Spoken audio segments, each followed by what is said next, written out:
So for more on this, let's bring in James Freeman, assistant editor of the Wall Street Journal editorial page. He's also a Fox News contributor. Just want to put a couple of these numbers back on the board for people, just so they're eye-popping. Call for one. This is Biden's social spending plan would push inflation higher. 46% say yes. Hurt the economy. 42% say yes. That's a lot. And then the next one is, has inflation caused you financial hardship over the last 6 months? When you have a number like that at 67%, that seems to me that would make sense of why these poll numbers for President Biden are very bad, because so many people are feeling the pinch. Absolutely. And when we saw that nearly 7% inflation number for last month, I think some people might say, why is it only 2/3? Inflation, as you pointed out, this hits everybody.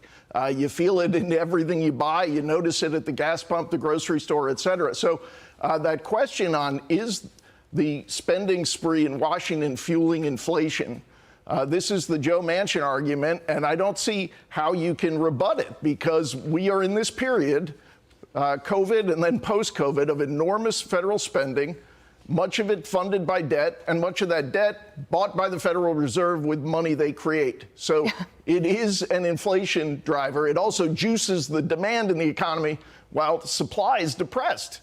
For whatever reason, a lot of people don't want to work or aren't back at work. So, yes, these spending sprees are an inflation feeder. Yeah, I don't want to get well ahead of this, but you were on Tucker last night talking about the future of the Democratic Party and whether or not Joe Biden runs again. What Jackie just said there at the end of her live shot is quite telling about the politics of this. In our polling, among independents now, 1 in 10 say they're better off financially today than they were a year ago. 1 in 10. 90% of the people among independents are saying they're worse off. That is devastating when you're talking about the politics of selling your programs. That's right. And so we've seen it's a tight labor market. You can get a job if you want it, but wages have not been rising at 7% a year.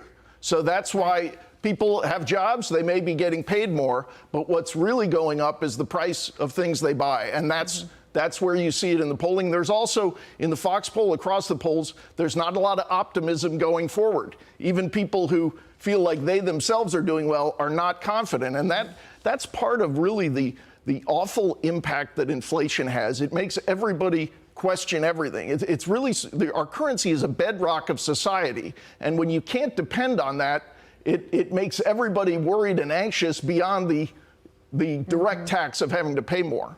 That's really important. It's a very important point that you just made. And I think that's something we should talk a little bit more about, is like the psychology of it all. I also wanted to point out this, just legislatively. So Build Back Better has been hanging out there for 6 months. Manchin has said from the beginning, I am not for this. Looks like now they've realized they are not going to get this done before Christmas. And there's a question, I think, of whether after the holiday they can even get it done. E.J. Dionne is a columnist for the Washington Post, said, he thinks that forget the Biden spending bills. He said, here's the quote, "It's time to make it all about democracy. Push the voting bills now." So they're going to try to figure out a way to just say the most important bill we could pass right now is not Build Back Better. It's the voting rights thing. They don't have the votes for that either. Well, I think this goes to the credibility. We've talked about how both parties, people in the base of each party have grown more influential over time. And what we're seeing in the Democratic Party is this demand for bigger government.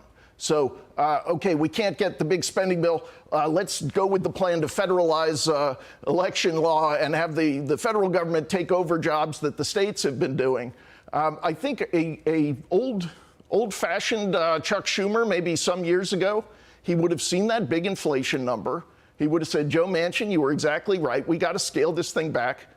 I would have expected a new slimmed-down compromise plan this week, but there's no compromise. So let's just move on to the next. Perhaps the headline of the day would be then, if Manchin says, I'm not budging on Build Back Better, and Sinema says, I'm not budging on the filibuster, that means Build Back Better and the Voting Rights Act are both dead in the water.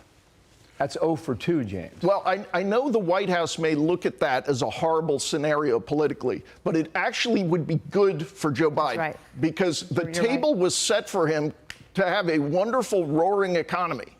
And if he just stops interfering, he will have a good story if he chooses to run again in 2024. Oh.